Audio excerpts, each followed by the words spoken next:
الحمد لله رب العالمين الرحمن الرحيم مالك يوم الدين وصل اللهم وسلم على سيدنا محمد وعلى آله وصحبه ومن والاه ثم أما بعد. Mes frères et sœurs, hadithuna al-yawm, aujourd'hui on va parler d'un fondement très important de notre sunna, c'est-à-dire de notre tradition, la tradition que le prophète sallallahu alayhi wa sallam nous a laissée. Et si je parle de ce sujet aujourd'hui, c'est parce que le prophète sallallahu alayhi wa sallam nous a dit Man ra'a minkum munkaran falyughayyirhu biyadihi. Celui d'entre vous qui voit une chose répréhensible, qu'il la change soit avec sa main, soit avec sa langue, et s'il ne peut pas, donc il le fait avec son cœur. Et il y a un égarement, appelons-le tel, qui est un groupe de personnes. Ils prennent les paroles du Coran, mais ils délaissent les hadiths sahih, les récits authentiques émanant du prophète sallallahu alayhi wa sallam. Et ça, mes frères et sœurs, les savants ils voient que ça, avoir cette croyance, c'est une croyance qui peut faire sortir la personne qui pense de telle manière de notre religion. Pourquoi? Car le prophète sallallahu alayhi wa sallam lui-même nous dit dans un hadith Utitul Qur'an wa mithlahu ma'a. Le prophète sallallahu alayhi wa sallam il nous dit Utitul Qur'an wa mithluhu ma'a. Il m'a été donné ou il m'a été révélé le Coran ainsi que on peut traduire par son équivalent, c'est-à-dire la sunna. Allah tabaraka wa ta'ala nous dit dans le Coran wa ma atakumur rasoul fakhudhuhu wa ma nahakum anhu fantahu.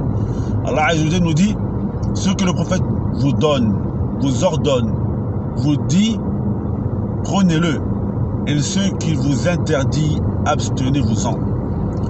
Et il dit également Allah azza wa jalla wa ma arsalna min rasoulin illa liyuta'a bi idhnillah.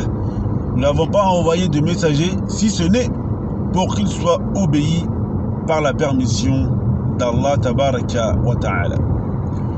Donc prendre les récits du prophète sallallahu alayhi wa sallam et les mettre en application, c'est une obligation pour la communauté.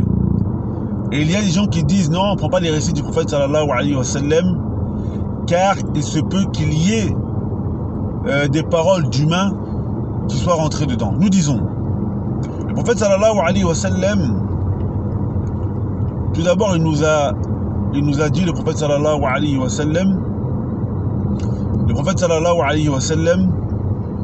nous a dit que sa communauté tout entière ne va jamais s'unifier et il ne va jamais avoir un consensus de la communauté du prophète sallallahu alayhi wa sallam sur l'égarement.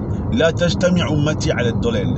Et il faut savoir que depuis la nuit des temps, depuis l'époque des muhaddithin, c'est-à-dire des savants du hadith, jusqu'à aujourd'hui, la communauté, il y a eu un consensus de la communauté islamique sur le fait que après le Coran al-Karim, le livre d'Allah Azza wa Jal, les deux meilleurs livres les plus sahih, les plus authentiques sont Sahih al-Bukhari et Sahih Muslim.